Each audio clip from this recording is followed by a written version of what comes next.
So, hey everyone, welcome to week one of our new series called Building Character. We're going to be doing stuff a little differently this go around for LifeGroups, where we're producing videos in-house to really dive in deeper into the different characters that we're going to encounter over the next 10 weeks.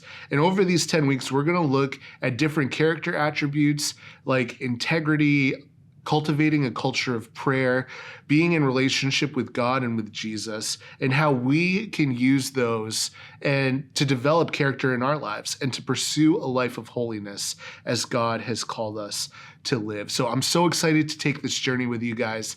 The first character we're looking at in this series is Joseph, who is found in the last few chapters of Genesis.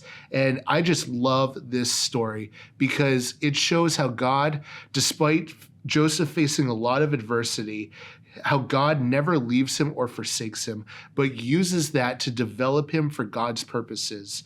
And he ends up saving the country of Egypt and the Israelites who are far off. And so let's dive into this story of Joseph, and we'll just take a look at him and his different character attributes and some of his life story and how we can apply that to our lives today.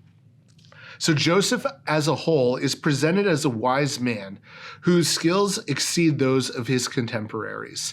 And so obviously when he gets onto the scene at 17 years old, he's a bit arrogant, he's a bit full of himself, and let's be honest, who isn't arrogant or full of themselves at the age of 17? I know my mom can attest to that was definitely me. Sorry, Mom.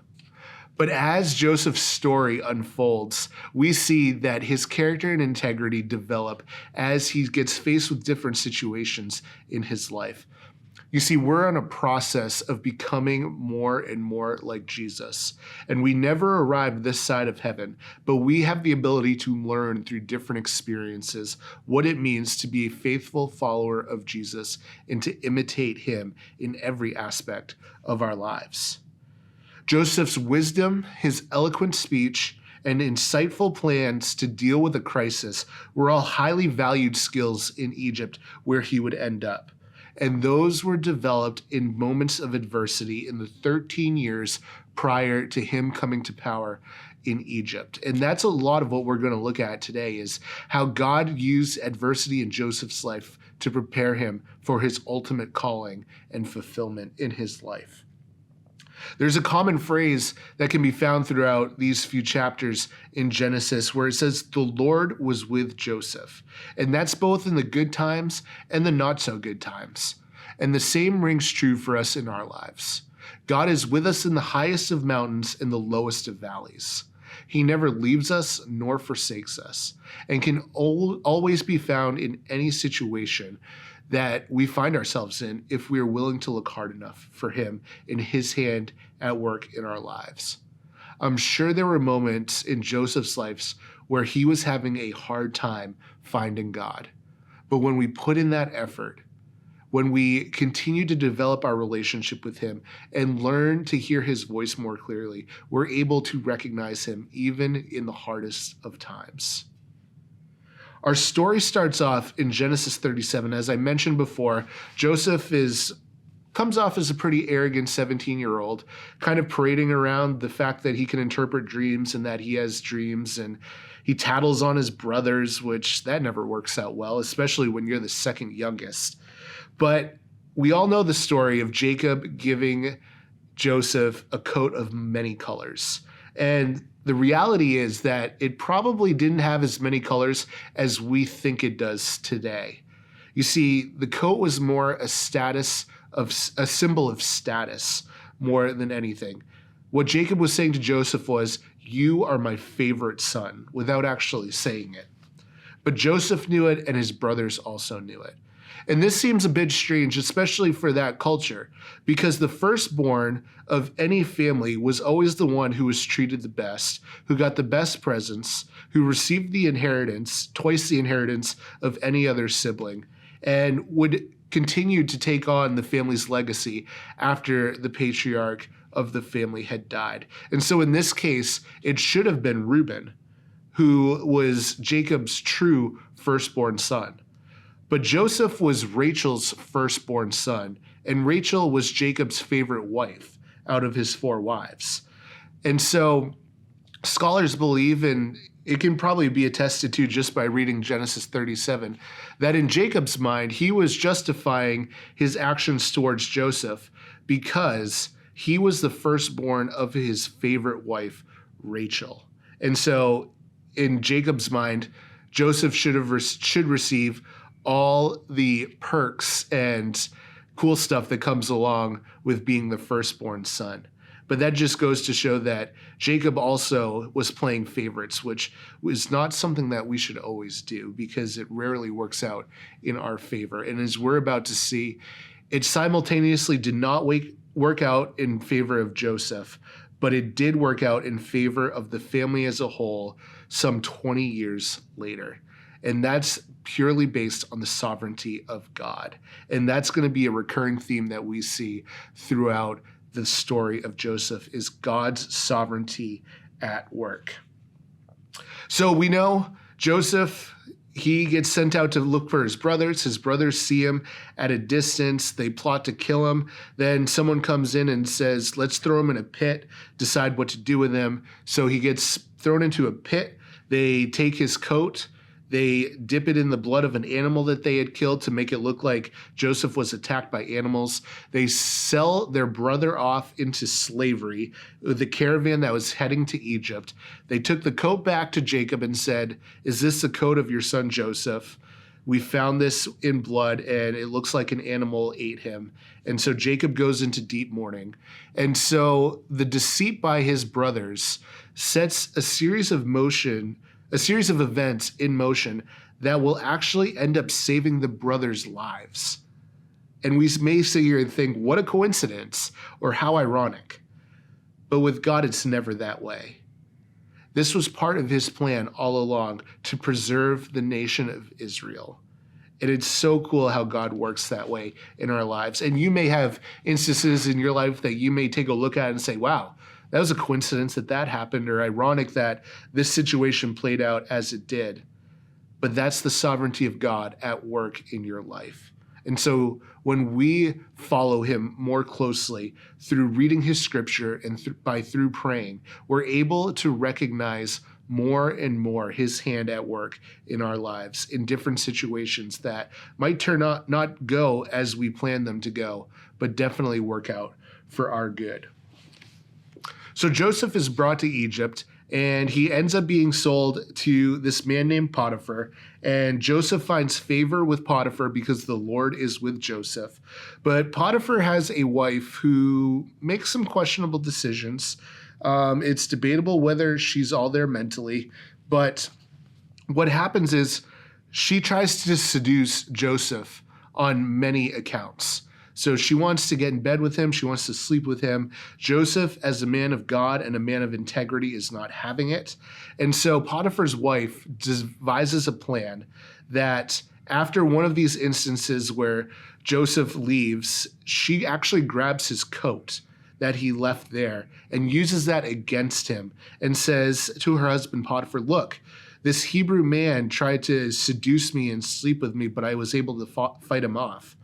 And so Potiphar is kind of caught in a sticky situation because he knows the integrity of Joseph, and this is not something that it would seem Joseph would do. And it also seems that he knows his wife, that this is not the first time that this has happened with his wife, because he confronts Joseph, and instead of sending him to the officials to be punished, he throws him into the king's prison. Now, the king's prison was not a place where a foreigner who had allegedly tried to sleep with another man's wife would have been sent. If Potiphar had actually believed that Joseph had done what his wife had said he did, then Joseph would have been executed on the spot, no questions asked.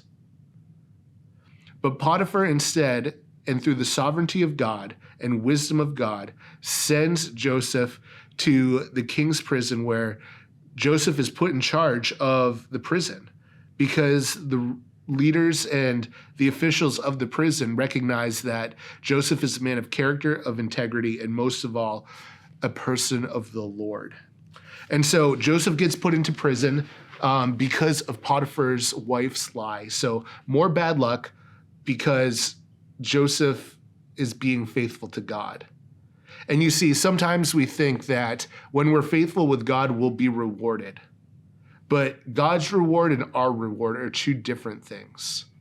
Our concept of a reward is getting paid with something, whether it be attention or notoriety or maybe a payment like a treasure, something like that.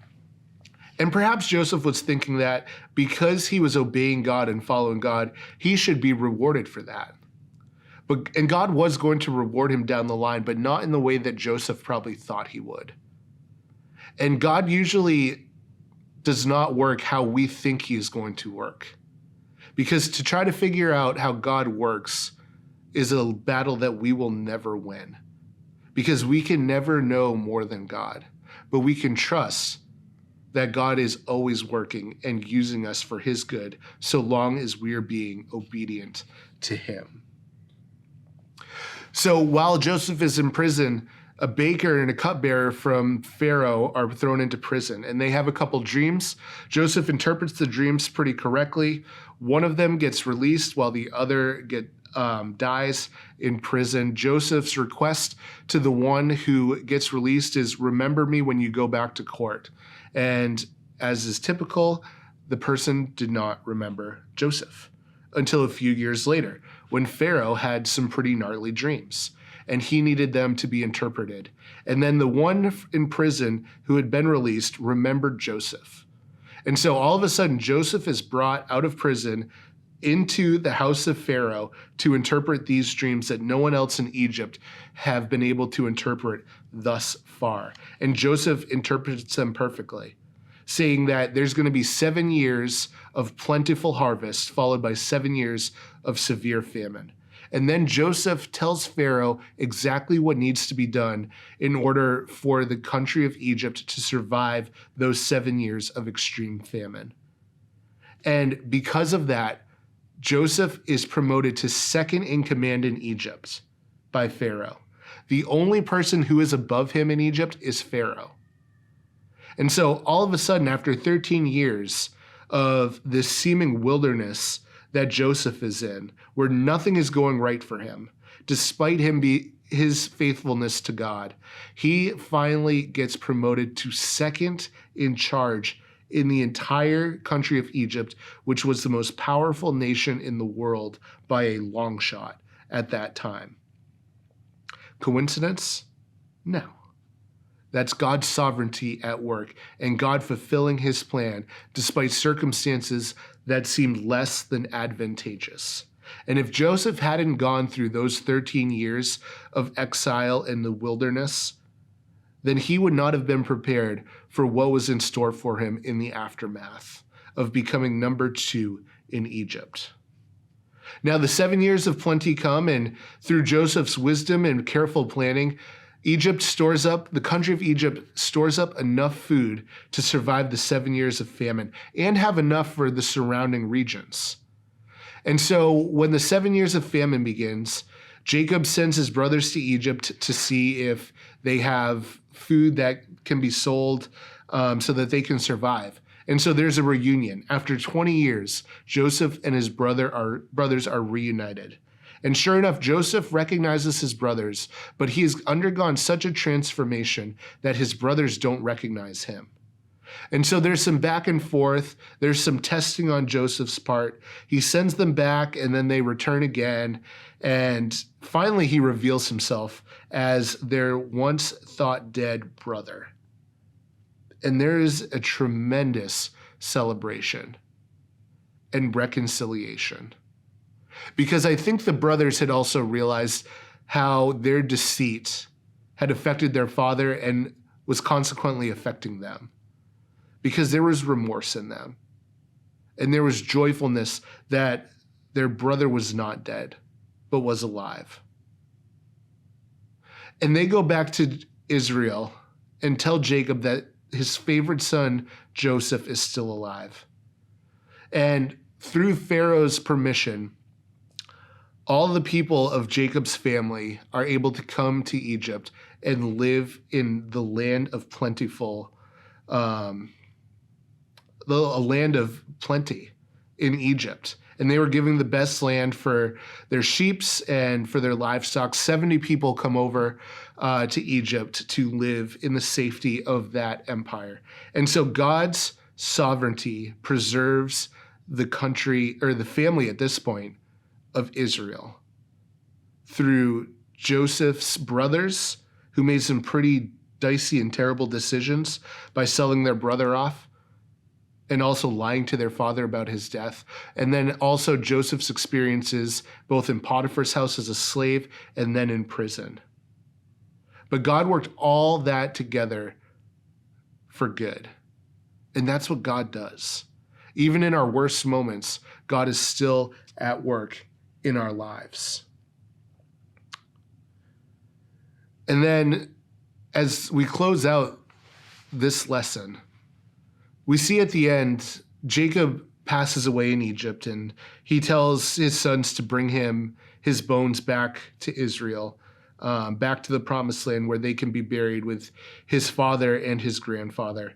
And after this, the brothers start kind of freaking out because they think that Joseph was only nice to them because of his father.